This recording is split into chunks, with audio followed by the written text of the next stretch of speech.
Not only do big shoulders make you look strong, but they create that V taper shape and enhance your overall upper body. Today, we will be going over a list of shoulder exercises and ranking them from best to worst. This list will be based off hypertrophy and effectiveness of each exercise for stimulating growth. So the first exercise we have is the dumbbell lateral raise.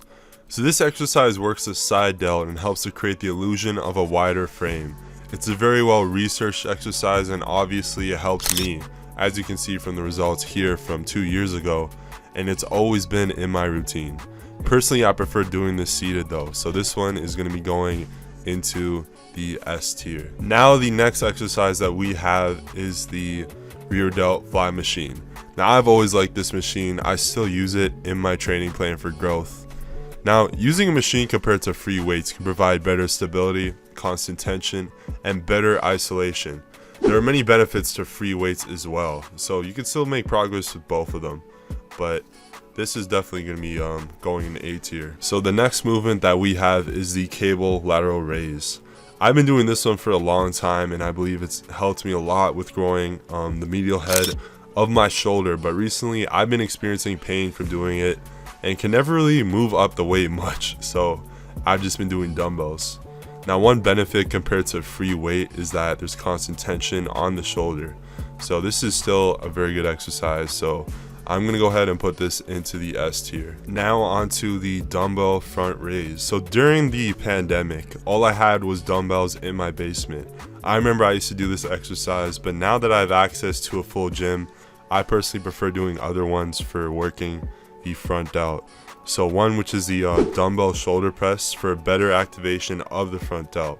However, that doesn't mean that you can't grow from doing it. So in that case, I'm going to put this one into the B tier. Okay, the next one we're going to talk about is the pike push-up. Now, one problem with bodyweight movements is that it's difficult to progressively overload. Resistance is essentially fixed to your body weight, unlike weightlifting where you can easily increase the load.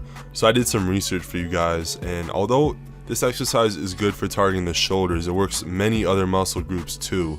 So it's also great for building core stability, but for shoulders alone, I would rank this at the C tier. Moving on, we have the clean press. Now, before we get into that, be sure to leave a like and subscribe for more content into the future.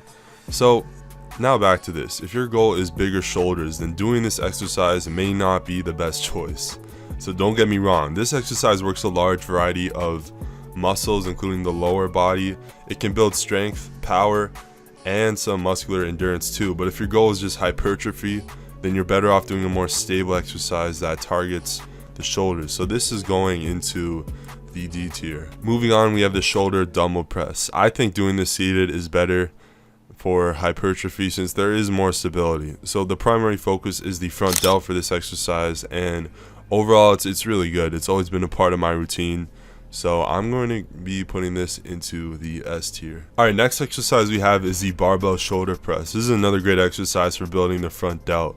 Now, the reason I don't do this is because I just personally prefer using the dumbbells. Now, with the barbell shoulder press, you can lift more weight and build more strength than with dumbbells.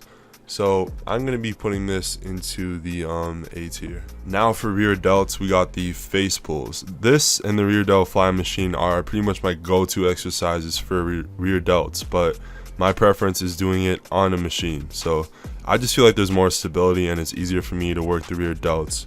But this one is a really good exercise, so it's going to be going into the A tier. There are a lot of front delt exercises on this list. So now we have the machine shoulder press. Now, not much different from the other pressing movements that we went over, except this one is on a machine, and we already discussed the benefits. So there's constant tension, and one huge one is that it can be hard for me to bring up the weight when I'm using dumbbells. So for instance, whenever I'm doing shoulder dumbbell press and I'm using heavy weight, sometimes just to kick the weight up to my shoulder level, I'm already using so much energy.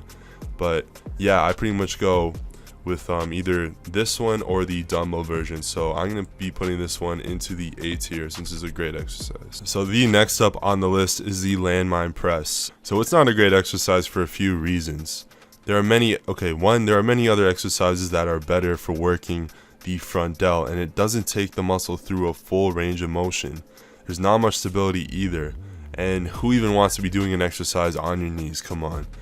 And I just had my knee surgery, so this would definitely not be a good exercise for me. But overall, I'm going to be putting this one into the C tier. Now we have a bit of a controversial one. It's the Arnold press. Now I'm a fan of Arnold, but this one is just simply not a good exercise. So picture this. I'm trying to progressively overload by increasing the weight I'm pressing and up to heavier weight like 70s, 80s, 90s, whatever. And I'm doing this exercise. I would just destroy my rotator cuff with heavy weight, especially on that twisting portion. And I wouldn't be able to train at full intensity with the heaviest load. So I feel like this twisting part of the exercise just really isn't necessary. So I would just not add this to my routine. I guess I'll put this into the C tier. Now the last one we got on this list is the upright row. I never was a fan of this exercise myself. I used to do it when I first started, but I stopped because it was difficult for me to execute it with proper form. I did some more research on it too, and I got pretty much the same findings every single time. The main takeaways are that this exercise has a great chance of a shoulder injury and that it's inferior compared to other shoulder movements. So for that case, we're going to be putting this into the C tier. Now that is it for today's list. Thank you guys all for watching. Please leave a like, comment, subscribe if you enjoyed, and I'll see you guys in the next video.